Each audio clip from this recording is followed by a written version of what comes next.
সমাজ সেৱা গঠন কৰিবলৈ সকলোৱে স্বাগতম। আজি এটা নতুন ভিডিঅ' আপোনাৰ আগত দাঙি ধৰিবলৈ চেষ্টা কৰিছোঁ। মই আহিছোঁ কাকপথাৰ এৰিয়াৰ একদম চিলিগুৰি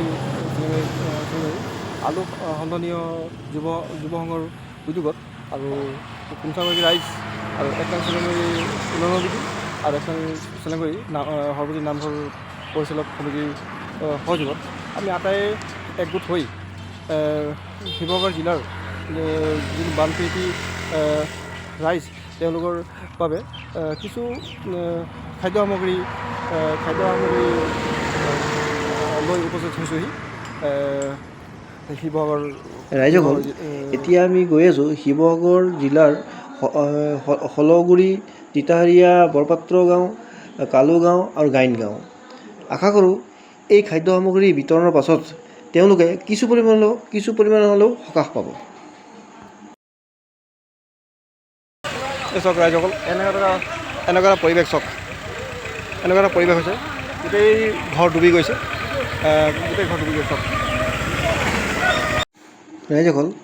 এতিয়া মই উপস্থিত হৈছোঁ গাইন গাঁও, আৰু এই গাইন গাঁৱৰ অহাৰ পাছত যোনটো মই দৃশ্য দেখিলোঁ অতিকৈ দুখ লগা। চাৰিওফালে পানীৰে ভৰা এই গাইন গাঁৱৰ যোনটো পৰিস্থিতি, গোটেই চাৰিওফালে পানীৰে ভৰা। তেওঁলোকৰ ইমানেই কষ্ট হৈছে, গোটেই কাপোৰ কানি গোটেই উটুৱাই লৈ গ'ল, আৰু যাৰ কাৰণে তেওঁলোকৰ অতি কষ্ট হৈছে।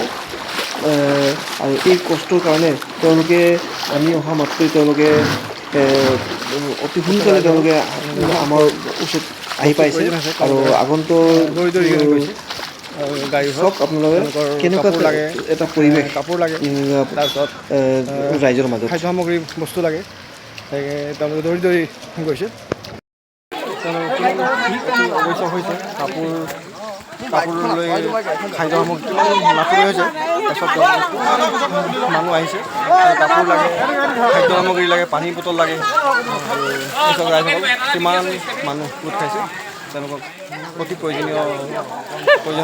আজি অৱস্থা একদম নিচেই পানীৰে ভৰা। এয়া ৰাইজসকল, আমি যিমানখিনি পাৰিছোঁ সহায় আগবঢ়াইছোঁ, কাপোৰ কানিলৈকে খাদ্য সামগ্ৰী লৈ যিমানখিনি পাৰিছোঁ আমি সহায় এই ক্ষেত্ৰত ৰাইজসকল কি পৰিৱেশ।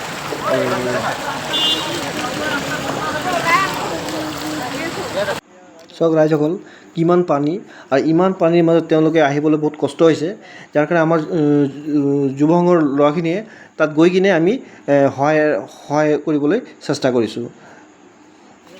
এয়া অকল আমাৰ সংগঠন, আমাৰ যুৱ সংঘৰ কৰ্মকৰ্তাসকল, আৰু এই চবে আমাৰ এই কি গাঁও, এই গাঁওটোৰ নাম কি? আমাৰ হোলাপাৰ গাইন গাঁও, জেৰেঙা চুক, গাইন গাঁও। আৰু এই গাইন গাঁৱত আমি বিতৰণ কৰিছোঁ। এয়া ৰাইজসকল ওলাই আহিছে, তেওঁলোকৰ কি পৰিস্থিতি চাওক, এনেকুৱা বোকা, ইমান মানে তেওঁলোকৰ কষ্ট আছে, চব মই দেখাবলৈ চেষ্টা কৰিছোঁ। এইখিনি আমি এতিয়া হয়তো বিলাই দিছোঁ। এয়া চাওক ৰাইজসকল, সঁচাকৈ এক অভাৱনীয় পৰিস্থিতি। এই কালৰূপী বানৰ তাণ্ডৱত বহু মানুহৰ ঘৰ দুৱাৰ উটুৱাই নিয়াৰ লগতে বহু গৰু, ছাগলী, ম'হ আদি মৃত্যুমুখত পৰে। আৰু আমি দেখিব পাইছোঁ বহু ঠাইত গৰু, ছাগলী, মেকুৰী পানীত উপঙি আছে, আৰু এই লেতেৰা পানীয়ে মানুহক অতি সোনকালে বেমাৰত পেলাব।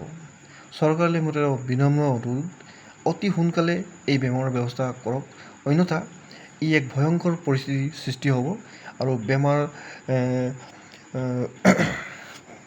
আৰু আগন্তুক যিসকল ব্যক্তিয়ে সহায় কৰিবলৈ আহিব, তেওঁলোকলৈ মোৰ এটা বিনম্ৰ অনুৰোধ, আপোনালোকে মানুহৰ খাদ্য অনাৰ লগতে কিছু পৰিমাণে হ'লেও গৰু, ছাগলীৰ ম'হ বাবেও আহাৰ ব্যৱস্থা কৰি আনিব। বৰ্তমান এতিয়া গৰু, ছাগলীৰ খাদ্যৰ অভাৱত মৃত্যুৰ মুখত পৰিবলগীয়া হৈছে, আৰু ৰিলিফ দিবৰ সময়ত তেওঁলোক এয়া চাওক ৰাইজসকল, আমি দিয়া খাদ্য সামগ্ৰীবোৰ গাঁৱৰ মানুহবিলাকে ইখন গাঁৱৰ পৰা সিখন গাঁৱলৈ কিমান কষ্টৰে ঠেলাত নিবলগীয়া হৈছে। এনেকুৱা এটা অভাৱনীয় পৰিস্থিতি চাওক, তেওঁলোকে কিমান কষ্টৰে ৰাইজৰ সহায়ৰ কাৰণে তেওঁলোকে নিবলগীয়া হৈছে। সঁচাকৈ এক অভাৱনীয় পৰিস্থিতি বুলি মই ভাবোঁ। আৰু ৰাইজসকল, এতিয়া আমি যাব ওলাইছোঁ হলগুৰি, তিৰিহেৰীয়া পাত্ৰগাঁও আৰু কালুগাঁও। এই গাঁৱৰ পৰিস্থিতি চাবলৈ আমি গৈ আছোঁ আৰু এইখন গাঁৱত আমি কি সহায় কৰিব পাৰোঁ তাকে আমি চাব গৈ আছোঁ। এয়া ৰাইজসকল, হলগুৰি গাঁৱৰ দৃশ্য। এয়া ৰাস্তাত ইমানেই পানী হৈছে আমি ঘৰত সোমাব পৰা নাই। আমি পদূলিমুখতে তেওঁলোকক মাতি পদূলিমুখে ৰখাই কিনে তেওঁলোকৰ খাদ্য সামগ্ৰী দিয়া হৈছে। আৰু ভিডিঅ'টো দীঘল হোৱাৰ কাৰণে আমি অতি সংক্ষেপে দেখাইছোঁ। ৰাইজসকল, এতিয়া আমি হলগুৰি, তিৰিহেৰীয়া, পাত্ৰগাঁও, কালুগাঁও আৰু গাইনগাঁও এই সম্পূৰ্ণ গাঁও আমি চালোঁ। এতিয়া আমি ৰাস্তাৰ কাষত কেম্প লগাই কিনে যোনখিনি মানুহ ৰখি আছে তেওঁলোকক কি সহায় কৰিব পৰা যায় আমি সৰু এটি চেষ্টা কৰিছোঁ। এজনকে চব নিদিবা, কাৰোবাক কাপোৰ লাগিলে হাফ পেণ্ট লং পেণ্ট কিবা হ'ব। চব মানুহ কি কি আছে চাই লওক, কাৰ কি লাগে লৈ যাওক।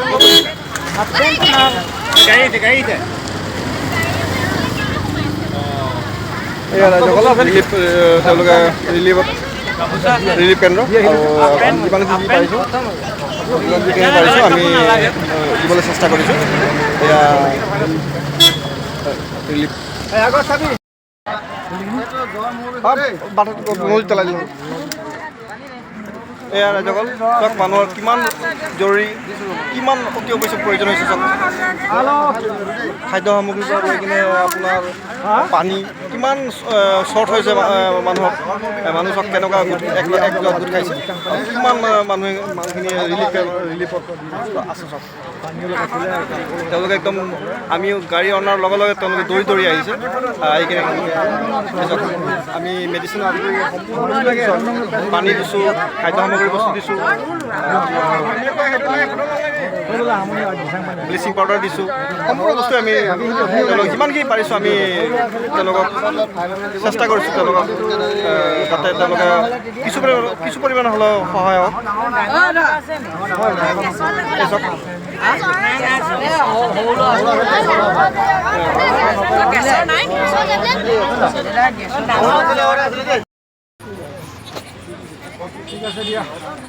আমি যোনটো ৰাইজৰ যোনটো সেৱা আগবঢ়াইছোঁ আপোনাক কেনেকুৱা লাগিছে অকণমান সৰু মন্তব্যৰে? ভাল লাগিছে, যথেষ্টখিনি ভাল লাগিছে, বহুত ভাল লাগিছে।